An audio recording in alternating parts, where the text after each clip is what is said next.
Nah, sekarang kita ada di suatu tempat yang tentunya ini sangat luar biasa banget. Dan ini idaman bagi para ciwi-ciwi nih. Nah, ternyata pemilik dari tempat ini adalah salah satu alumni PMK yang sangat menginspirasi. Siapa lagi? Wah, daripada kita penasaran, langsung aja kita temui bareng ke kantornya nih, Fems. Shalom, Kak. Kita boleh masuk nggak ini, Kak? Boleh. Oke.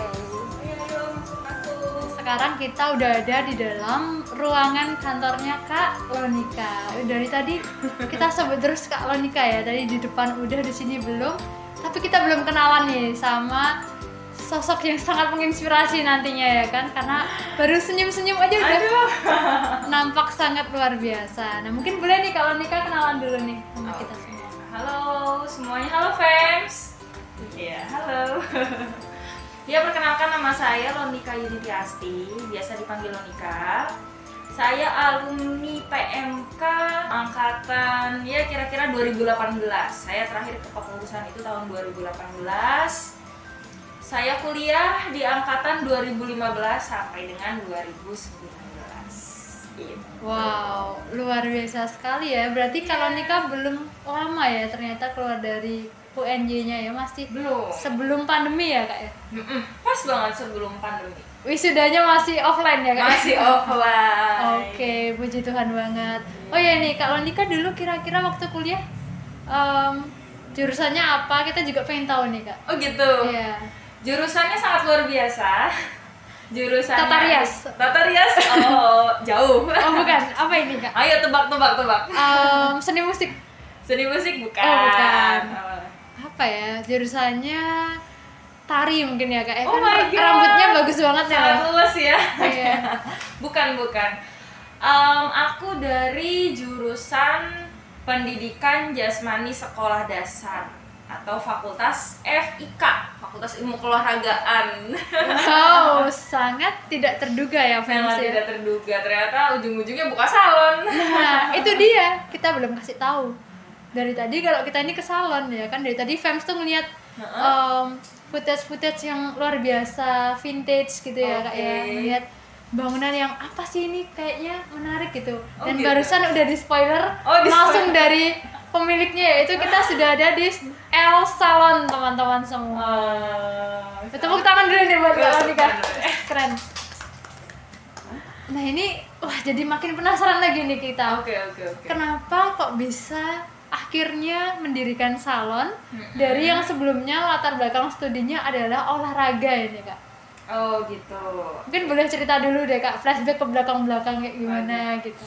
Nggak apa-apa flashback, yang penting bukan flashback tentang mantan ya. Oh ya jangan enggak. Jangan.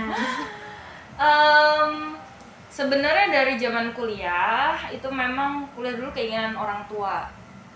Kuliah itu keinginan orang tua untuk bisa masuk sana, dan awalnya ya saya mencoba untuk mencintai kuliah yang saat ini dijalanin. Sebenarnya juga saya tidak terlalu ada masalah, cuma hanya jurusannya aja sebenarnya. Jadi waktu itu saya mencoba karena saya nggak suka, tapi saya tidak mau lari dari tanggung jawab. Oke. Gitu. Jadi waktu kuliah saya mengambil SKS itu banyak banget. Jadi di awal itu maksimalnya SKS bisa diambil itu saya ambil. Biar tujuannya apa? Biar saya cepet lulus. Kayak gitu. Jadi kan banyak yang pandangan, aku karena nggak suka, aku jadi malas-malasan kuliah.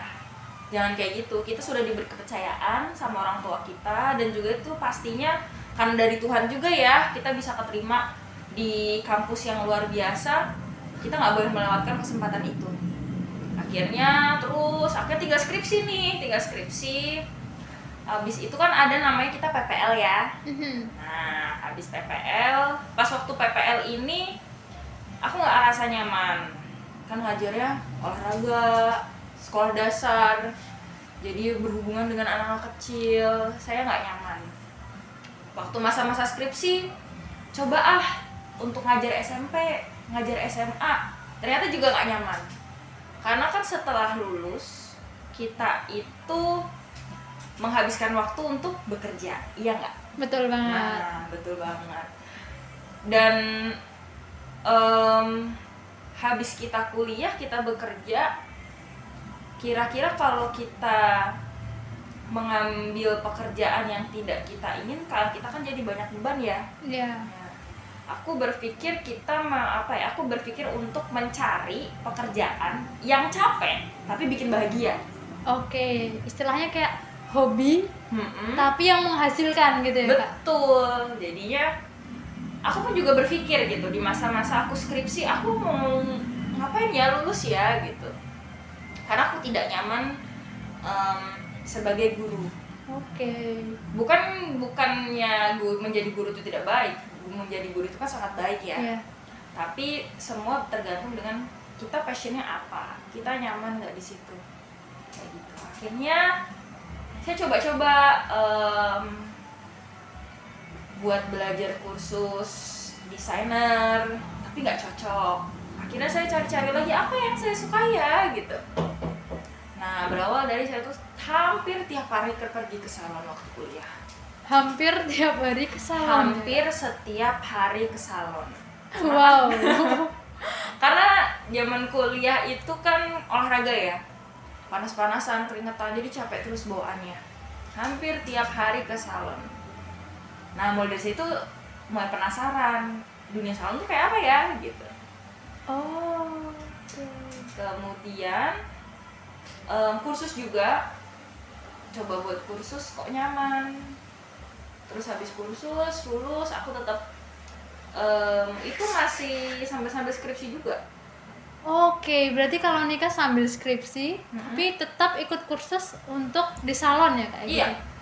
Wow, itu gimana time manajemennya? Terus selama itu apakah orang tua juga mengizinkan atau ada tekanan juga dari dosen, dari teman-teman? Mungkin ada judge gitu dari orang-orang, loh ini kan kuliah olahraga kok malah ikut kursus salon gitu, ada nggak sih, Kak, cerita-ceritanya gitu?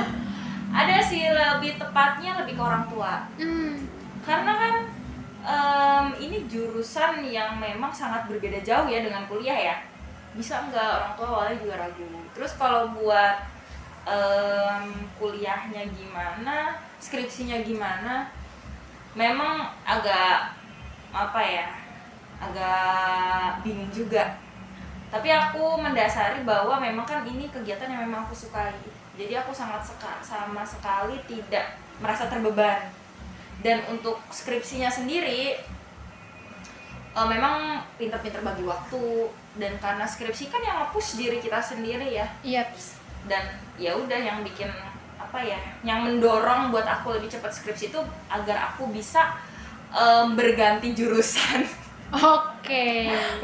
Maksudnya beralih untuk aku mengerjakan apa yang aku sukai. Gitu. Itu yang mendorong diri aku buat sampai akhirnya selesai.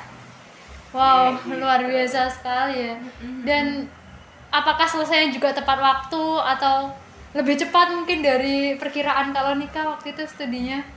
Aku lulus itu 3 tahun 8 bulan. Wow, nggak sampai 4 tahun guys, di jurusan yang tidak disukai. Betul sekali. Luar Dan biasa. puji Tuhannya, aku juga kumlot. Wow, ini harus tepuk tangan sih ini. Ini semua kru yang ada di sini. Biar pada semangat ya. Oke. Gitu. Jadi apa yang kita tidak suka, kita itu tidak bisa menghalangi ya, tidak bisa menjadi alasan. Aku nggak kumlot, aku jelek kuliahnya, aku jadi kuliah lama karena itu jurusan yang nggak aku suka. No, itu tidak menghalangi. Semua tergantung dari diri kita sendiri. Kalau memang kita mau mengerjakan, kalau memang itu sudah bagiannya yang sudah diberikan Tuhan, kita kerjakan dengan baik. Karena ibaratnya kuliah itu masih trial nih. Iya. Besok waktu kita dunia kerja, belum tentu apa yang kita kerjakan itu yang kita sukai. Iya nggak? Iya, betul banget. Kadang banyak yang kuliahnya apa, kerjanya apa, padahal itu nggak suka, tapi memang pekerjaannya di situ, memang Tuhan berikannya di situ, dan kita harus belajar untuk menyukai. Trialnya ya ini di kuliah gitu. Siapa yang kuliahnya nggak sesuai? Saya, Kak. Oh gitu. Oke, luar biasa banget ya, ternyata perjuangan Kak Lonika itu selain skripsi juga sudah mulai mengikuti kursus salon. Nah, ketika sudah mulai merintis karir nih Kak, akhirnya bisa lulus dari UNY, bisa membuka El Salon. Nah ini makin penasaran lagi nih kita semua fans yang nonton, jadi kepo gimana sih kok bisa berdiri El Salon sampai semegah dan sebagus sekarang ini gitu. Tapi serius guys, ini megah dan wow gitu. Yang pastinya itu semua karena Tuhan ya yang memampukan. Dan setelah kursus itu nggak semata-mata aku langsung pengen punya salon, langsung pengen buka salon. No, aku juga bekerja di dunia salon juga, tentunya itu juga banyak merasakan suka duka, hal yang nggak enak. Tapi dari situ aku pribadi jadi belajar buat gimana caranya kita memanusiakan manusia. Terus habis itu juga di dunia kerja, gimana cara kita bisa ke arah salon yang kalau fisiku memang arahnya ke profesional kayak gitu. Banyak banget sih, jadi nggak banyak yang bilang mungkin kok tiba-tiba buka salon ya gitu. Sebenarnya tidak tiba-tiba. Iya. Ada proses ya. Betul, semuanya itu ada prosesnya dan kita harus menikmati proses. Namanya proses kalau yang instan kita cepet naik, ya bisa juga kita cepat turun. Tapi kalau kita menikmati proses tahap demi tahap, dan siapa yang mau jadi tertinggi, kita harus mau menjadi yang terendah. Betul? Betul. Oke, tepuk tangan dulu. Keren sekali ya ini. Luar biasa ya. Rasanya langsung kayak jadi ada semangat dari Kalonika untuk kita semua gitu yang ada di rumah. Dan jadi penasaran nih. Dulu waktu misal Kalonika kan tadi cerita ada proses dimana Kalonika itu ada di bawah, ada struggle-nya, berjuangnya. Itu apakah Kalonika masih mengingat Tuhan atau malah justru pergi dari Tuhan, atau sempat misal waktu orang tua nggak setuju dengan pilihan Kalonika, terus apa yang Kalonika lakukan sehingga tetap teguh dan berjalan, aku bisa tetap sesuai dengan passionku gitu. Oke. Ada memang masa-masa sulit waktu mau buka dan akhirnya mau memutuskan untuk aku ingin bergelut di dunia tata rambut. Banyak yang meragukan, apalagi bisa nggak ya gitu, orang olahraga yang biasanya megang tongkat, megang bola, renang, tiba-tiba megang hair dryer, megang catokan gitu. Banyak yang meragukan. Cuma balik lagi, Tuhan membawa aku untuk sampai di sini itu hal-hal yang luar biasa. Di sisi lain walaupun ngerasa berat, Tuhan itu memberikan jalan. Tuhan memberikan jalan kepada aku ke orang-orang yang memang di dunia salon itu luar biasa. Di dunia yang profesional. Kemudian aku tahu bagaimana produk itu harus dipakai seperti apa untuk di rambut, dan gimana kita di dunia salon itu seperti apa, budayanya seperti apa. Aku mendapatkan di sekeliling aku orang-orang yang sangat luar biasa, dan aku merasa itu memang udah rencananya Tuhan buat aku. Walaupun di sisi lain misalkan banyak yang nggak dukung, tapi kalau di sisi lain memang banyak yang mendukung, kenapa enggak?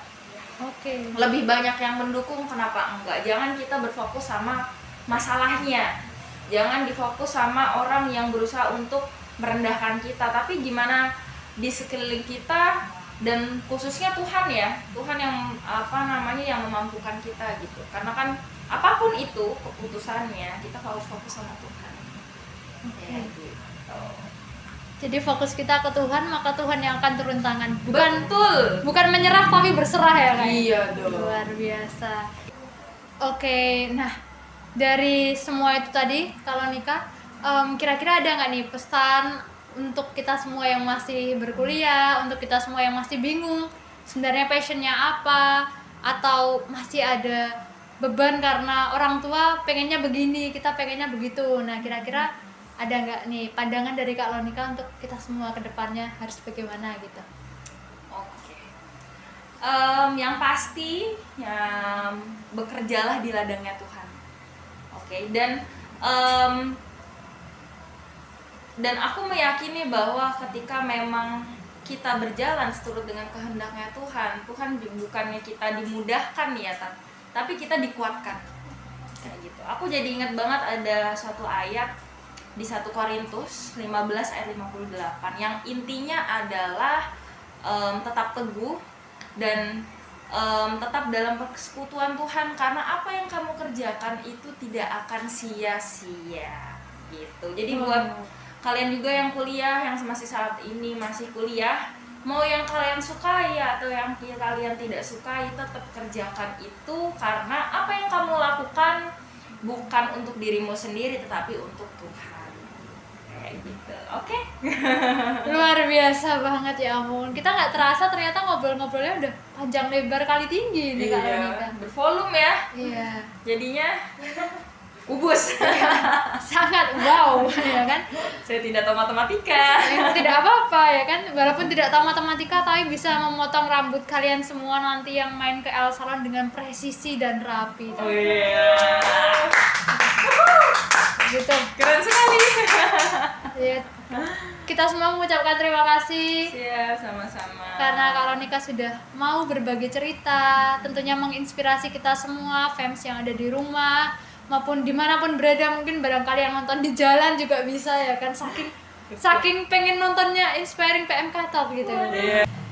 Terima kasih banyak Kak Ronika. Mungkin boleh nih promo-promo dulu buat lebih mengenalkan El Salon ke teman-teman fans yang nonton nih, boleh juga. Oke, halo semuanya yang masih belum tahu dan penasaran tentang El Salon itu seperti apa, boleh follow di Instagramnya l_salon.id dan juga TikToknya kita juga ada di l_salon.id. Oke, nice. Nanti ada di bawah sini ya. Iya, di bawah sini. Jangan lupa follow. Dan jangan lupa kalau buat khusus anak PMK UNY ada diskon spesial. Wow, itu diingat-ingat ya, khusus anak PMK UNY ada diskon spesial. Oke. Betul. Minggu depan aku kesini, oke? Oke, siap itu. Oke. Oke, luar biasa banget. Terima kasih Kak Ronika sekali lagi. Ampun, kita nggak ada henti-hentinya mengucapkan terima kasih. Aku karena juga terima kasih. Spesial banget Kak Ronika narasumber pertama kita di Inspiring PMK Talk, dan pertama kalinya juga ada Inspiring PMK Talk yang langsung visit ya kan, mengunjungi langsung usahanya, kemudian juga bagaimana keseharian dari tokoh yang menginspirasi itu ya. Tepuk tangan untuk Kak Ronika. Dan semoga juga bisa terus berlanjut dan juga semakin berkembang ya PMK UNY, karena aku bersyukur banget karena ini pertama ya. Dan luar biasa buat kalian-kalian yang masih kuliah, khususnya anak-anak PMK UNY, intinya adalah jangan lelah bekerja di ladangnya Tuhan. Oke. Kita udah kebanyakan tepuk tangan ya. Oke, see you fam. Sampai jumpa di Inspiring PMK Talk yang berikutnya. Tentunya dengan narasumber yang tidak kalah hebat juga dari narasumber kita yang super luar biasa ini. Dadah.